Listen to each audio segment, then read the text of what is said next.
Hey skiers, I'm Jeff from skiessentials.com, checking in from my basement in Morrisville, Vermont this time. Not quite as nice out today, so I thought we would have a seat here, down here in the basement and take a look at this brand new Duke PT Alpine touring binding. Pretty exciting stuff. Thank you so much to Vocal and Marker for sending us this ski. We've known about this binding for a while.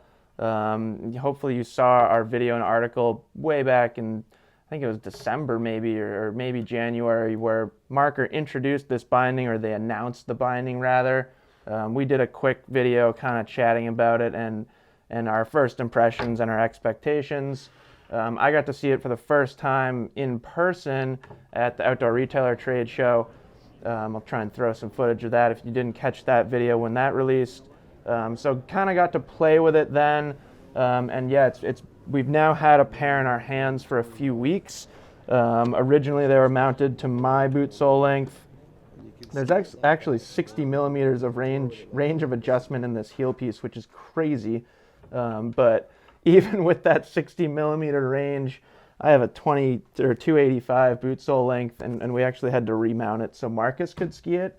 So you'll see it looks a little funny when I put my boot in here now, but I will, just to kind of demonstrate how this thing works. Basically, this is replacing the Duke frame binding. So the goal of this binding, or the idea behind this binding, is to provide the highest level downhill or alpine performance possible while still giving you touring capabilities. So it's not going to be the most efficient binding out there. We'll talk about kind of how it falls into the world of touring bindings at the end once I kind of show you how it works. But yeah, it's really cool because it delivers high levels of downhill performance while still letting you tour. Just a quick note on design. This is basically the Jester heel piece, magnesium and everything. This is one of the best heel pieces on the market. You know, it has a strong following, so to speak. People really trust it, and it's a ton of elastic travel, so really unique for an AT ski to get a heel piece like this. Heel piece functionality is really simple. I'll get to that quickly after we talk about the toe, because the toe is really what's special about this thing. You know, it's called the PT. PT prefers to pin tech. So same idea as the Solomon Shift. You're basically utilizing pins on the way up, but then clicking into a DIN certified Alpine binding for the way down. But the way they do it is a little different. So on this Duke PT, you push this front lever down on the binding, which that lever actually does a number of different things. But you push that lever down, this whole toe piece then flips forward, and you can pull up on these two metal tabs, like so, and the toe piece just comes right off. The other thing you can do, you actually have a couple of options with this binding. You can just fold it all the way forward and kind of gently press down, and that's kind of locking it into place. So you can tour just like this. The toe piece isn't going to go anywhere. You are saving some weight if you take it off. So in our testing, we've been taking it off more so than not, and kind of just leaving it in our pack and stuff like that. But that's it. So it's really easy. You know, at first I thought these might be kind of tricky to use, but it's actually quite easy to take that toe piece off. And just look at the drastic change. I mean, all of a sudden it looks like a Tech Fit touring binding, because it is. So I got my boot with me. Like I said, it doesn't fit this boot sole length, but if I were to use this binding or this ski right now, the next thing we have to do is flip this lever on the brake up. It's really cool design. It's a little rolling lever thing. That's all you have to do to get the heel piece ready. Like I said, the functionality is super easy. This is much easier when you have your foot in the boot, but it's basically just downward pressure, locking yourself into the pins, and then you kind of just lock yourself up with that. Now, like I said, my boot doesn't fit in these bindings. Say it did, all you'd have to do is just kind of like step down hard with your heel, and that locks the brake up. So that's it. That's the functionality of these bindings. Super easy to use. Like I said, it's very intuitive.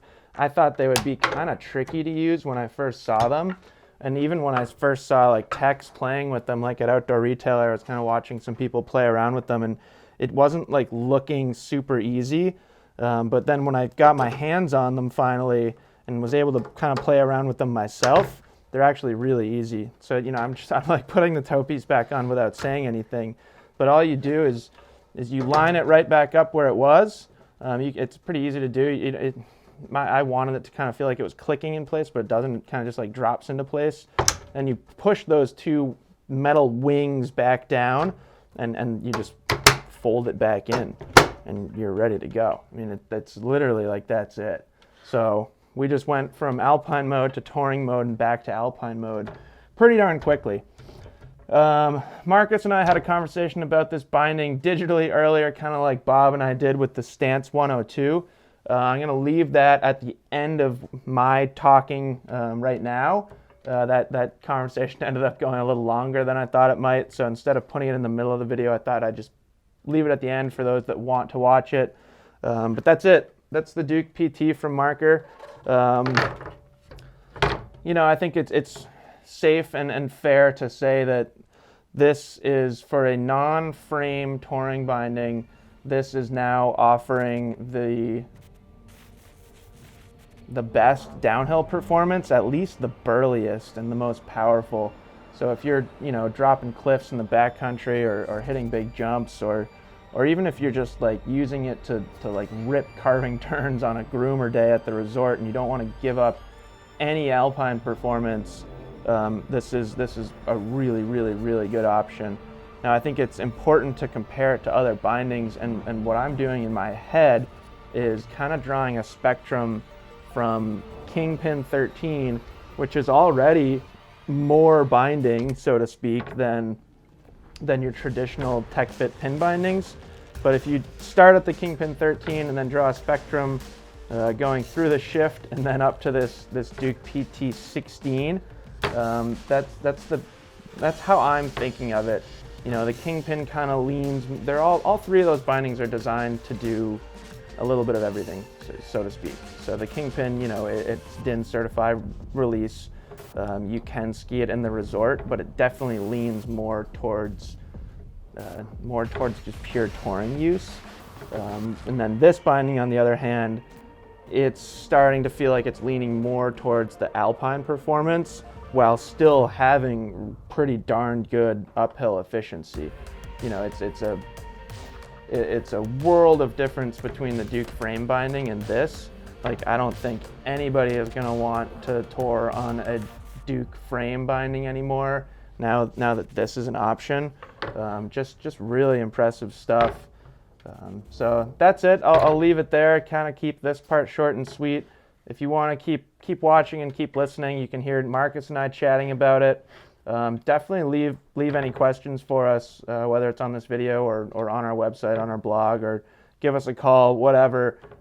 Happy to talk more about this binding, what it does well, where it fits in, just how unique it is, how cool it is. I could just play with the toe piece all day.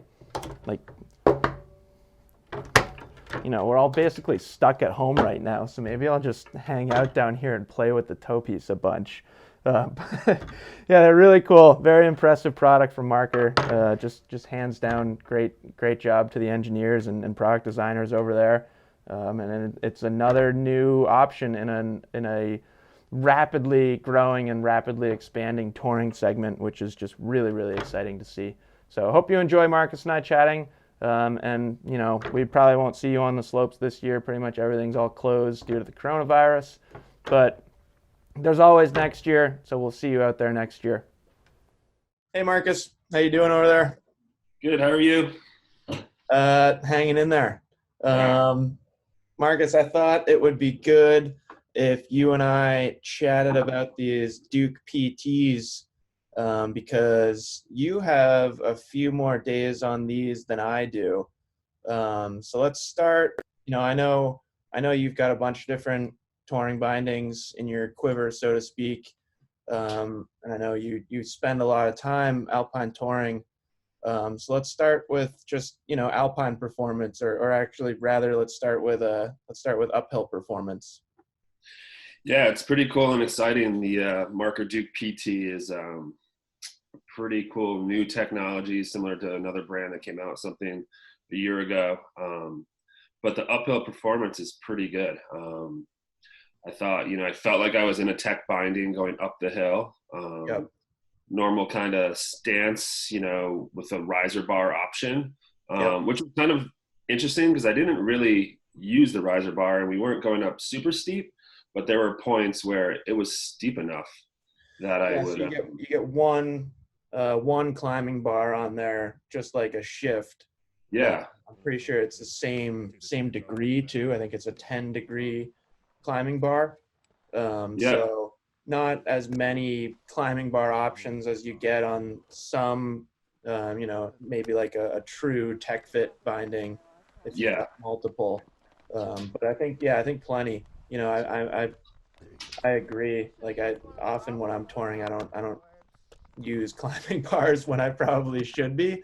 right. That's not a big downside, in my opinion, at all. Nope, Um, the efficiency there was great to know that like I wasn't having to use the climbing bar and it was touring like a tech fitting would have, or a tech binding would have toured. And felt pretty stable once I put my toe in and locked it down for the uphill. I didn't think I wasn't not in a touring binding, but yeah, that had great uphill performance and just the movement alone was pretty solid. That toe piece felt like the connection was really solid. Like some tech fittings, yeah, there's a little bit of play here and there, but that one really felt connected. And um, no matter what movement I made, the binding was moving. The ski was right there with me. awesome. And the platform, like where you sit down on the heel, was even though I was just on the flat side, I did feel like I had a little bit of a rise, Yeah, but just a good solid platform for every time my heel did click or I set the skin.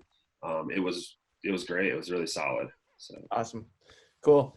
And now I know you and I have talked about it a little bit, just in passing and just kind of casual conversations. I know you've been fully removing that toe piece yeah, every time you're touring. Now you don't have to, but I think both of us would probably recommend to anybody out there to remove it. yeah. I feel that. I mean, you could leave it on there. There's, I guess, the added benefit of it's not in your pockets. It's on the ski. You can visually see it. But Yeah, I always want this sense of security, like anything, to know that hey, it is in my pockets. yeah, It's I didn't leave it back at the car. I didn't leave it somewhere else. It's in my pockets. I have it. It's not on the front of the skis, laying down where if we're in deep snow. Like the other day, we were in super deep snow, but like if I had gone off trail out of the skin track, I probably would have covered that in snow and not seen it. But I just like to have that sense of feeling. And I don't think that having it down on the ski and touring with it or having it in your pockets that there's any real true advantage or disadvantage to it. I just, like I said, to have it where I know it's safe and with me at all times. yeah. No, for sure. And I think for me, like, yeah, the weight's not going away. It's either Right. on your foot or in your pack or in your pocket. I think you could make an argument that you're going to notice a few hundred extra grams more on your Yeah. feet, especially over a long tour. Um, Yeah. and it's really easy taking them off, like I showed before this chat. Super easy to take them off and super easy to put them back on too. So I don't see any downside to taking them off. I agree. I Now, think that once you put it, like you take it off, it's honestly you're like, oh wow, this is super simple. Like yeah, anybody can do it. Like you can tell somebody over the phone how to do it. You could like there's yeah, many different. It's just easy. It's really simple toe piece action, really. yeah. No, it is. Now, the highlight of this binding, so to speak, is its Alpine performance. We're basically more or less looking at a marker jester right here when we're in Alpine mode. So I feel pretty darn good about them. But what do you think as a real Alpine Yeah. binding? It was great. I mean, I do have Jesters and Dukes on some of my other, the older Dukes and the Yeah, older Jester Pros, and literally when you step in, you get that heel action that really just clunks right down. And you're like, well, I'm in. And, Yep. you really, with the toe pieces being closed and connected, you do feel that connection to the ski like you are on a jester. Yep. And it was awesome. Like, it was cool to be like, wow, I just tore it up in this tech binding, fully tech. And now I have this really locked down sense of confidence to go rip. And it was great. We had soft snow to test it in, and there's Yep. some hard spots underneath, but I felt like I was skiing on my Alpine setup, so which Yeah. is I really mean, I cool. think the big takeaway is if you're looking for an AT binding, um, but you really, really, really value strong downhill performance, it's pretty much it's the best option now. And it pretty much it kind of carries over what they had in the previous Duke, the frame Duke. That was same thing with that, or I guess you could throw the Guardian 16 or Tracker 16 into that conversation. But those were the go-to bindings for somebody that wanted touring ability or touring capability, but really, really good downhill performance. And I think Yeah. this is kind of the new standard for that, which is cool.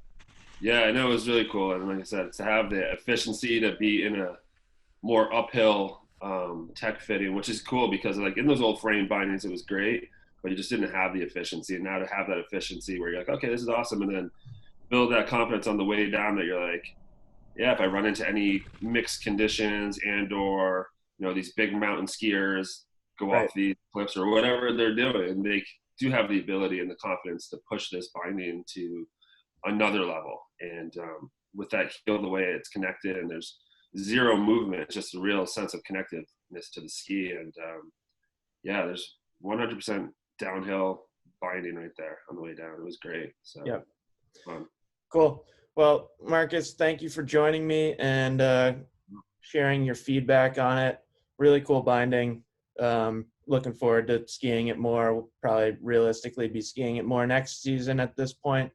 But really cool and just a valuable addition to the touring binding options out there.